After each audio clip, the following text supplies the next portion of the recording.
Saludos y bienvenidos a Átomos y Bits. ¿Nos estabais esperando? Pues muy bien esperados, porque aquí estamos, fieles a la cita, para hablaros de cosas relacionadas con todo lo que tiene que ver con la ciencia y con la tecnología. En este programa, cada 7 días, damos un repaso a algunos de los asuntos más interesantes que se presentan, de los muchos que hay, y enseguida vamos a hacerlo hoy, como siempre, con la realización técnica de Esteban Novillo, con toda la información que nos trae José Manuel Nieves y con el saludo de Pedro Pablo Maya en el micrófono. Buenas, ¿cómo están ustedes?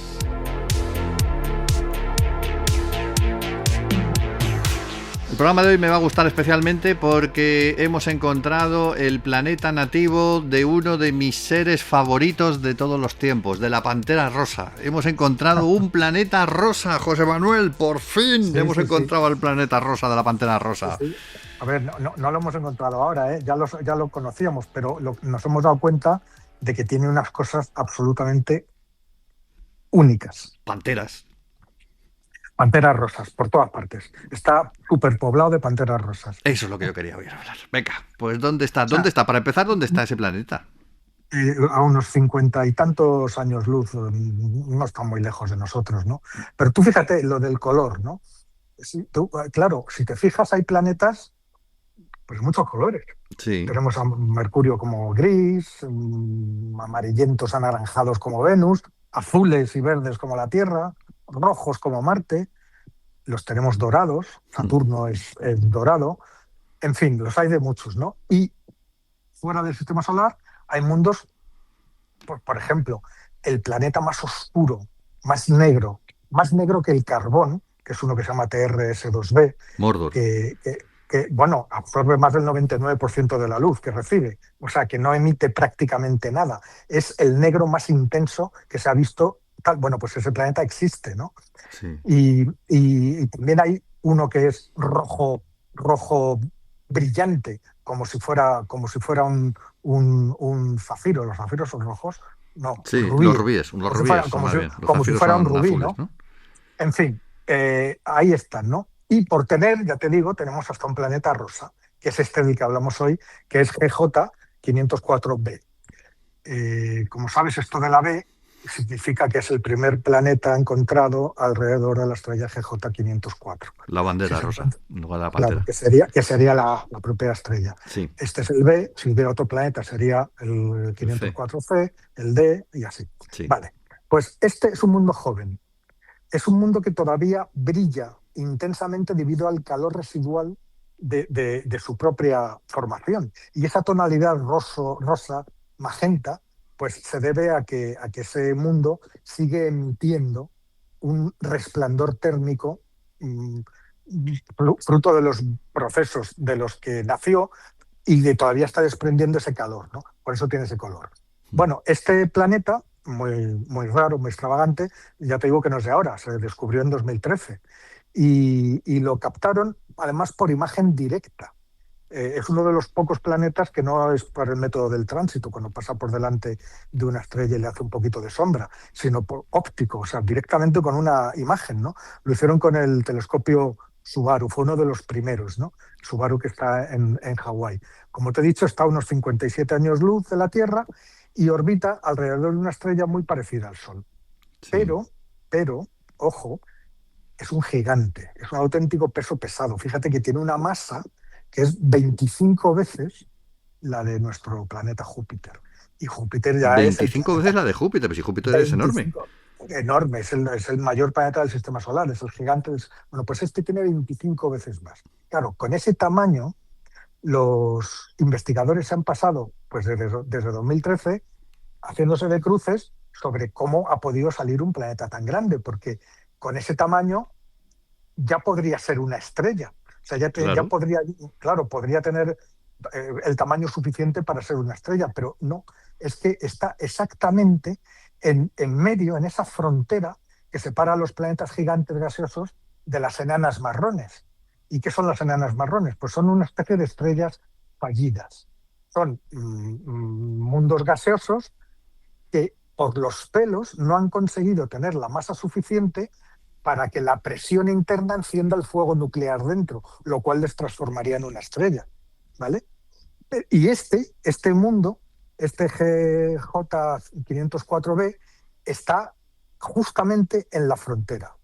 Pero no ha sido este tamaño ni su aspecto de chicle, de fresa, ¿no? lo que ha llamado la atención, sino que lo que el James Webb, una vez más, el James Webb, El lo Nisbet. que acaba de descubrir en sus cielos el James Webb. Eh, Tanto que esto ha merecido publicación en The Astronomical Journal, que es una de las revistas científicas de astronomía más importantes que hay en el mundo. A ver, se han observado más de 6.000 exoplanetas, ¿no? A diferencia de muchos otros que se han observado, que son infiernos con temperaturas enormes que están en 1.000, 1.500, 2.000 grados porque están cerca de sus estrellas, pues este mundo rosado pues resulta que está muy frío. Bueno, frío en términos cósmicos, ¿no? Tiene una temperatura de unos 300 grados. Más Bueno, o menos eso te iba a el decir, calor. porque No, no, pero perdona, no es nada comparado a estos gigantes ardientes que están cerca de sus estrellas y que tienen temperaturas de 1.000, 1.500 y 2.000 grados, ¿eh? ya. O sea, que es el 10%. 290 grados es algo más del 10% de estos que te estoy hablando, ¿no? A ver, esto, comparado con sus colegas, este planeta está frío, es frío. ¿Y cómo es posible que este sea frío? Bueno, pues la razón de este enfriamiento, los investigadores creen, como te he dicho, que está en la edad, está en su edad, ¿no? Este estudio nuevo dice que este mundo tiene entre 2.500 y 4.000 millones de años. Bien, y los planetas gigantes que ya nacen siendo auténticos calderos a más de 1.000 grados de temperatura, incandescentes, pues se van enfriando lentamente, ¿no? A medida que envejecen. Pero este planeta rosa resulta que es el más frío que se ha descubierto nunca, ¿vale? ¿Y cómo es posible, cómo es posible que esta frialdad se mantenga? Bueno, pues los estudios desde Tierra lo hacen. La luz de este planeta es demasiado débil para estudiarla desde Tierra. Por eso tenemos el Webb. Y con el James Webb, cuando por fin el James Webb captó el espectro, se dio cuenta por cierto, una cosa súper difícil, ¿eh? Porque captar el espectro de este planeta, bueno, imagínate que tienes que fotografiar como el parpadeo de una luciérnaga que está volando a milímetros de un faro marítimo. Y tú tienes que fotografiar y tienes que discriminar el brillo de la luciérnaga del faro. O sea, Ya. sería una cosa parecida, ¿no? Bueno, pues para lograrlo, los astrónomos con el James Webb han tenido que utilizar las técnicas de procesamiento de datos para eliminar el resplandor de la estrella madre, aislar solamente la del planeta. Bueno, el caso es que se había intentado antes, pero nunca había sido posible. Pero con el Webb lo hicieron, y lo hicieron en apenas 2 horas.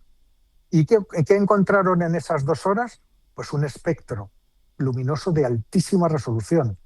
¿Qué es un espectro? Sabes que es una especie de código de barras de colores en el que cada línea de color corresponde a un elemento. Es la huella digital, la huella dactilar inconfundible de un elemento químico distinto.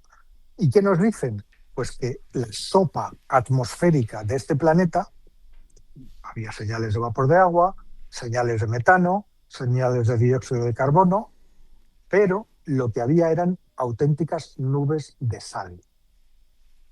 O sea, que tiene una Nube atmósfera con sal. hecha de nubes de sal, nubes salinas. A ver, en la Tierra tenemos nubes de vapor de agua, que en Júpiter sabemos que están hechas hay de cristales de amoníaco, pero en GJ504b las nubes son capas de salitre que están flotando en las alturas. ¿Y qué pasa? Claro, actúan como un velo que oculta a las moléculas que viven más abajo y que mantiene el planeta frío. Claro, hicieron simulaciones con nubes de todo tipo de materiales, y los resultados solamente se alinearon con esto que te digo, ¿no? Con nubes.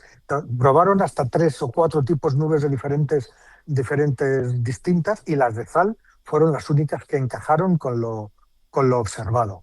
Al tener en cuenta esas nubes de sal, las moléculas más profundas en la atmósfera se ocultaban, y se vio que efectivamente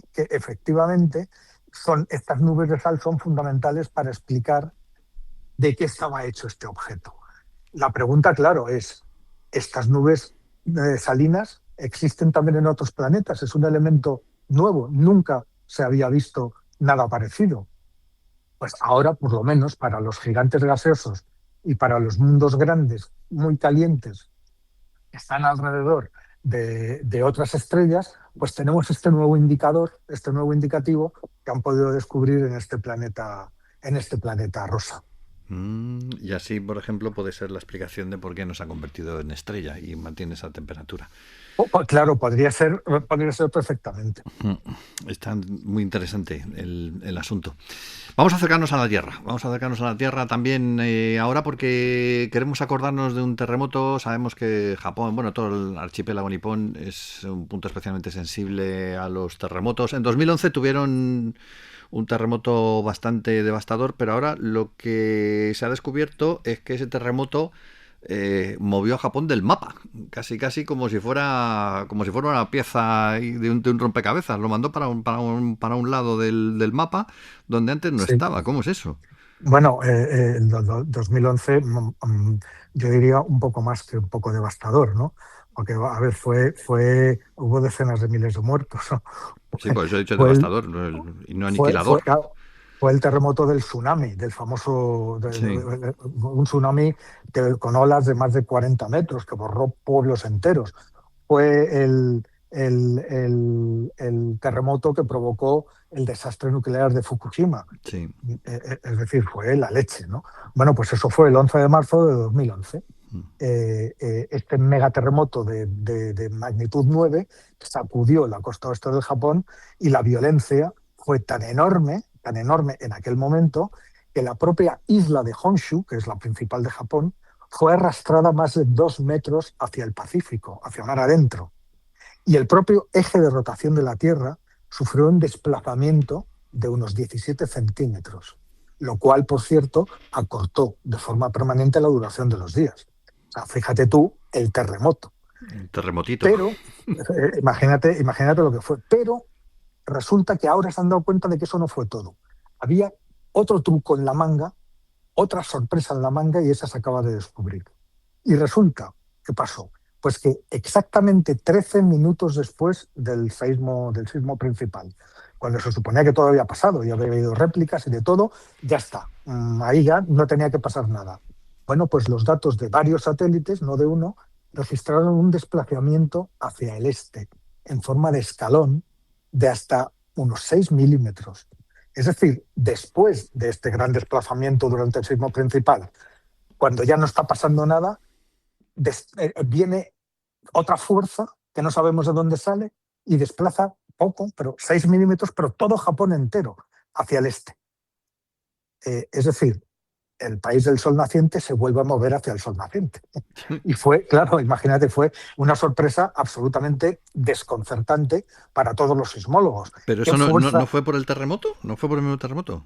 13 minutos después del terremoto, los satélites registran este desplazamiento. Sí. ¿Qué fuerza geológica gigantesca fue capaz de empujar a toda la nación en bloque cuando el terremoto principal ya había pasado, hacía casi un cuarto de hora? Bueno, pues ahora, en un artículo de Science, los científicos acaban de responder a esta pregunta y resulta que es todo un desafío sobre lo que pensábamos que sabíamos sobre este tipo de acontecimientos, ¿no? ¿De qué se trataba? Pues era un eco que venía desde las profundidades de la Tierra. A ver, lo que estábamos viendo era una onda de corte, lo que llaman una onda sísmica de corte, que es una SCS, la llaman, ¿no? ¿Qué pasa? Cuando se produce el terremoto, esa onda sísmica viaja hacia el centro de la Tierra, atraviesa todo el manto, los miles de kilómetros del manto, choca contra la frontera del núcleo, ahí, como el núcleo es mucho más denso, no lo atraviesa, sino que rebota y vuelve hacia la superficie. ¿Cuánto tiempo tarda eso? 13 minutos. Ese eco de una onda sísmica anterior todavía tuvo la fuerza suficiente para desplazar varios milímetros todas las islas del archipiélago japonés. Pero es tremendo, ¿no? Porque o sea, el eco tuvo más Claro. fuerza que el propio terremoto, entonces. No. El propio terremoto, ya te digo, a ver, la onda principal desplazó la isla principal de Japón más de 2 metros Sí. y 17 centímetros al eje terrestre. Aquí estamos hablando de un desplazamiento de 6 De milímetros. 6 milímetros, vale. Pero un cuarto de hora después. Sí. Es decir, no se sabía qué tipo de fuerza, no se sabía que un rebote. O sea, tú imagínate, es como si estás en un desfiladero y lanzas un grito. Bueno, pues el grito viaja por el aire, choca contra la pared del otro lado y vuelve como un eco. Bueno, pues de la misma manera, la enorme energía sísmica liberada por el terremoto viajó a través del planeta, se estrelló contra la pared, que era el núcleo externo de la Tierra, a más de 3.000 kilómetros bajo nuestros pies, y rebota. Y lo hizo con tal fuerza que ese eco fue captado por toda la red de satélites, más de 1.200 estaciones GPS repartidas por todo Japón, y las mediciones de satélite vieron que tuvo la fuerza suficiente ese eco para ese desplazamiento incomprensible ya te digo, de 6 milímetros que no se sabía de dónde venía. Pero claro, eso fue como una especie, la llegada fue como una especie de detonador continental.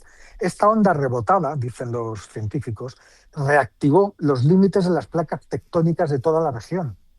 Y este tipo de activación es una fuente por sí misma de riesgo sísmico, una fuente no reconocida y que tenía un frente ni más ni menos que de 3.000 kilómetros. Por eso desplazó todo Japón. Claro, cuando viene la onda principal en el momento, pues claro, hace mucho escándalo, mueve toda la isla un par de metros, pero que 13 minutos después esa onda tiene la fuerza suficiente y se produce en una extensión de más de 3.000 kilómetros. O sea, supera la longitud, supera en 6 o 7 veces la longitud del terremoto principal de 2011. Es un 6 o 7 efecto veces. Impresionante. Claro, 6 o 7 veces más grande, 3.000 kilómetros. ¿Vale? Y aún tiene la fuerza para hacer lo que hizo, pues claro, pues eso es una novedad.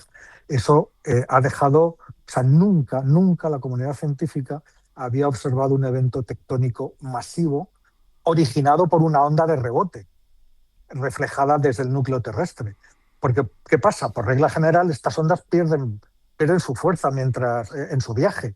Van perdiendo fuerza, llegan debilitadas al núcleo y a veces, cuando rebotan, a veces ni siquiera llegan hasta la superficie. Ten en cuenta que es un viaje de 6.000 kilómetros. Sí. 3.000 de bajada y 3.000 de subida. Sí, no, claro, pero eso es otro rasgo de la potencia que tuvo aquel terremoto.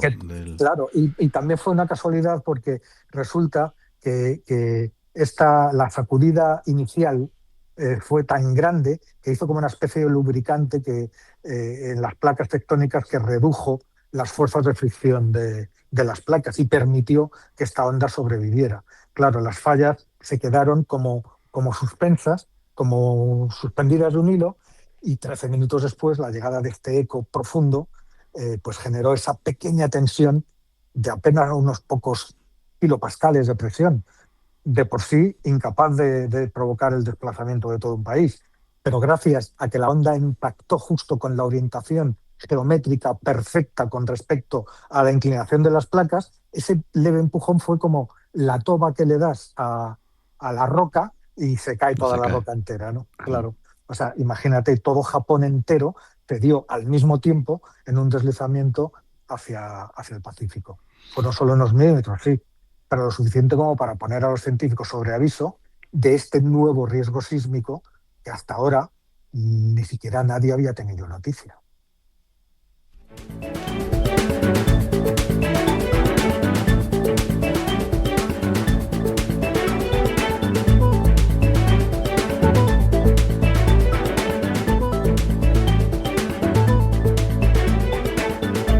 Nos toca la tecnología, sección de tecnología que hoy va a girar en torno a una de las grandes pesadillas tecnológicas de la actualidad, porque para mí es una pesadilla. La IA, la inteligencia artificial, que sigue dando que hablar. Y hoy, pues en un tema muy concreto, en un recurso básico para la humanidad, pero que también lo es para la IA, que es el agua. Resulta que la inteligencia artificial consume bastante más agua que la humanidad. ¿Cómo es esto? ¿Cómo es esto? Es tremendo, es tremendo. Hoy no vamos a hablar de que si la IA nos va a sustituir, se va a revelar, en fin. La IA, como dices tú, es una pesadilla para unos y un sueño para otros, ¿no? Pero hoy no vamos a hablar de eso. Vamos a hablar de un informe de Naciones Unidas que acaba de hacerse público y ha hecho una advertencia de esas que te dejan helado. Si no cambiamos el rumbo ya, en solo unos años, para 2030, la IA, solamente los sistemas de inteligencia artificial podrían llegar a consumir hasta el 3% de toda la electricidad del planeta. Y lo que es todavía más alarmante, lo que has dicho, consumir más agua dulce de la que necesita la humanidad entera para beber. Brutal. Brutal, sí, sí, porque ¿qué vamos Es a un, beber pro- nosotros si se lo bebe la IA? Claro, es un problema monumental porque todos usamos esas herramientas, ¿no? De alguna manera. Pues no sé, le pides a ChatGPT que nos resuma un documento, generas imágenes con solo teclar unas palabras, dejas que nos ayuden a organizar nuestro trabajo. Es verdad, tiene todas las ventajas y la IA está revolucionando la medicina, la ciencia, de unas formas, toda la forma en que interactuamos con todo, con los planetas, con el universo, pero esto está consumiendo una cantidad enorme de un recurso que es muy escaso, que es el agua. Y esto es muy fácil olvidarlo, porque cuando le pides a tu teléfono o a tu ordenador cualquier cosa, pues nos da la sensación de que todo pasa en un sitio que no existe, en la nube, que en un sitio etéreo, que como que no es real. Bueno, pues nos imaginamos esa nube como si fuera algo mágico, ¿no? Pero Sí. no, la nube, esta famosa nube, no está en el cielo, sino en la tierra. Está formada por inmensas naves industriales, kilómetros y kilómetros de pasillos llenos de armarios metálicos repletos de procesadores a pleno rendimiento, servidores, tarjetas gráficas. Estos centros de datos son el verdadero cerebro físico de la IA.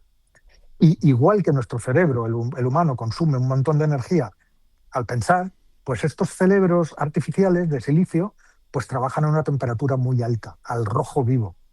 Claro, si has tocado alguna vez la parte trasera de un ordenador mientras está procesando algo muy complejo que necesita mucha capacidad de procesamiento, pues verás que está muy caliente. El teléfono lo mismo. Un teléfono Bueno, también, pues sí. pues imagínate ese calor multiplicado por millones de máquinas que funcionan todas al mismo tiempo, 24 horas al día, los 7 días de la semana, sin parar ni un solo instante.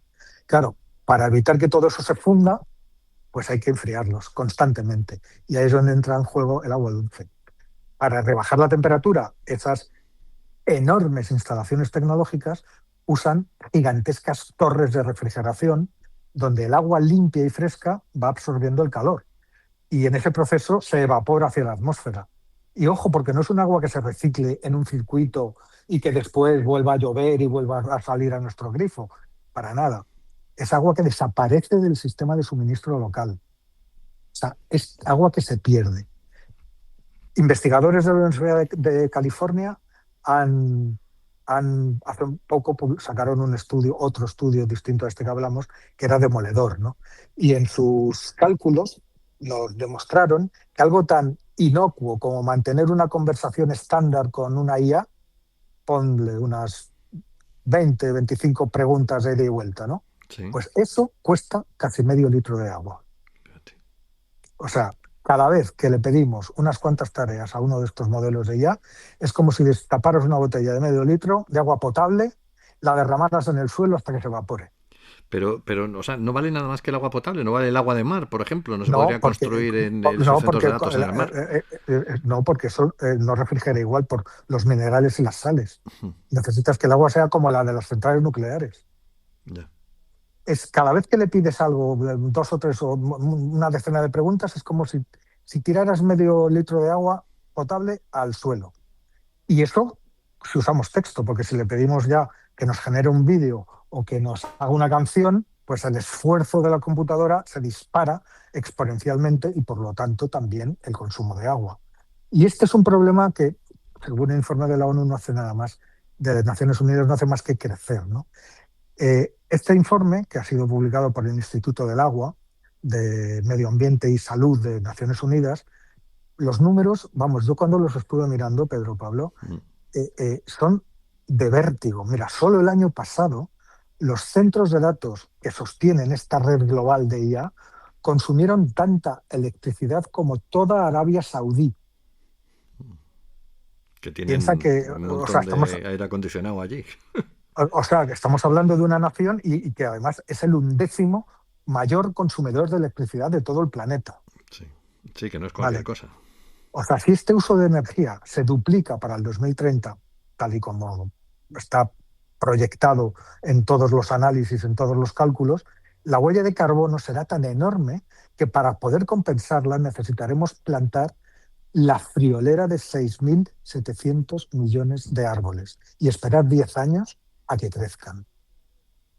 Es decir, este informe de la ONU, que de verdad recomiendo a todo el mundo que se lo mire, estima que para el final de esta misma década se requerirán más de 9,5 billones de litros de agua.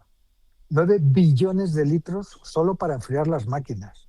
Una cantidad que, repito, supera con creces la que beben todos los humanos del planeta en un año. Y por si esto te parece poco, sí, a nivel de espacio físico, estas instalaciones enormes van a terminar devorando una superficie de tierra equivalente a 10 veces el tamaño de Ciudad de México. Una especie de latifundio global de acero, cables, máquinas, servidores y pasillos, arrebatado del entorno natural y consumiendo recursos hídricos como si no hubieran mañana. Esto me está recordando mucho a Matrix, ¿eh? Así te lo digo. Pero vamos a ver, ¿tú sabes lo que es? ¿Tú sabes lo que es 10 veces el tamaño de Ciudad de México? Una burrada, porque México además es una de las ciudades más grandes de América. Por eso te digo, son datos de Naciones Unidas, Pedro Pablo. Sí. Y a ver, los más optimistas, ¿qué es lo que dicen normalmente? Bueno, pues algo que así parece lógico, ¿no? Te dicen, bueno, no hay que preocuparse porque los ingenieros ya están diseñando modelos de lenguaje de IA que van a ser mucho más eficientes, que van a consumir mucho menos, las máquinas van a necesitar menos energía a medida que la tecnología mejore, ¿no? Y vale, sí, sobre el papel esto tiene sentido, pero en la práctica es una trampa mortal, dice Naciones Unidas. ¿Por qué? Porque lo que anticipa es que la inteligencia artificial no nos va a salvar por arte de magia de esta crisis, sino que va a caer de lleno en un principio económico implacable que se conoce como la paradoja de Jevons y que ya ha sucedido. ¿Qué es la paradoja de Jevons? Pues te lo cuento, te lo digo con un ejemplo, ¿no? A mediados del 19, en plena revolución industrial en Inglaterra, este economista, William Stanley Jevons, se dio cuenta de algo muy curioso que pasaba con el consumo de carbón. Por aquel entonces se acababan de inventar máquinas de vapor que eran mucho más eficientes que las anteriores. Es decir, hacían exactamente el mismo trabajo, pero quemaban mucha menos cantidad de carbón. Claro, el sentido común que te dice, pues que gracias a esas mejoras técnicas el consumo total de carbón iba a disminuir. Pues no, pasó exactamente lo contrario. ¿Por qué? ¿Por qué? Al ser la energía más barata, las máquinas más eficientes, pues resultaba tan rentable hacer estas máquinas que empezaron a instalarse en todos lados. Surgieron nuevas industrias, nuevos usos, nuevas fábricas, y donde había 10 fábricas, de repente había 1.000. Yeah. ¿El resultado? Pues el consumo total de carbón no solo no bajó, sino que se disparó hasta las nubes. Y eso puede pasar ahora. Eso es lo que va a pasar ahora. Es lo mismo va a ocurrir, dice el informe de Naciones Unidas, con la IA. A medida, es verdad, que las empresas abaraten los costes operativos y estos se vuelvan más rápidos y más eficientes, pues el uso será cada vez más atractivo y cada vez más masivo. Es decir, empezaremos a usar inteligencia absolutamente para todo y sin pensarlo.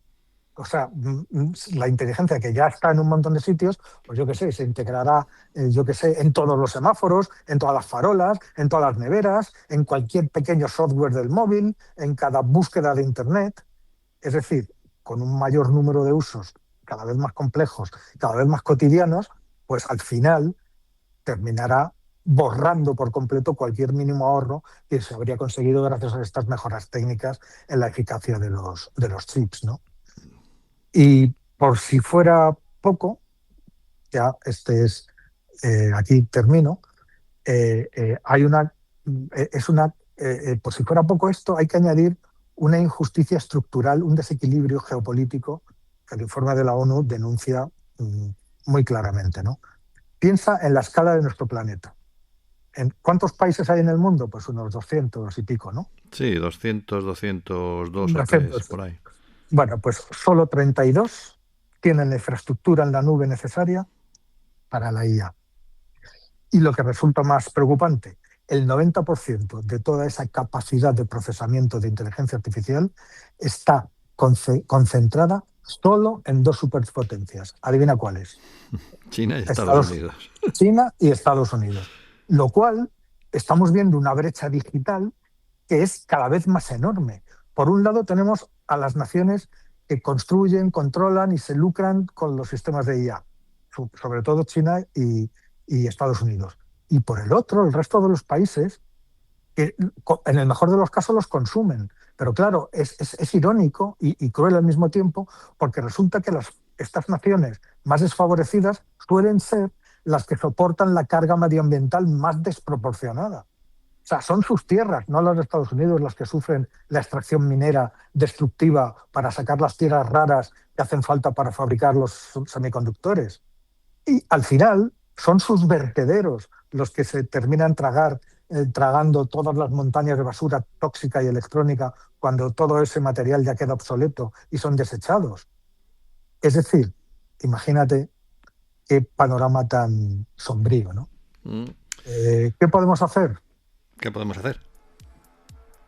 Pues no lo sé, desde luego sé lo que no vamos a hacer. No es posible detener el progreso, apagarlo todo y volver a la edad de piedra.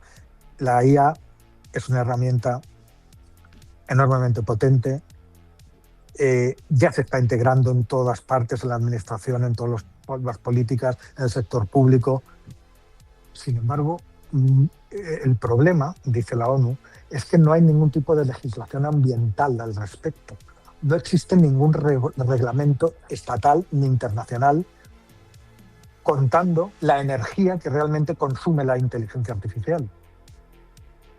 Es decir, lo que hay que hacer es que igual que hemos hecho con otras, el uso responsable de la IA, necesitamos conocer toda la cadena de valor de arriba a abajo, saber de dónde se sacan los minerales, cómo se reciclan las piezas, el impacto que tiene cada modelo de lenguaje, cuánta agua consume. Es decir, todo eso tenemos que gestionarlo y emparejarlo con una gestión ambiental que no existe en estos momentos, ¿no?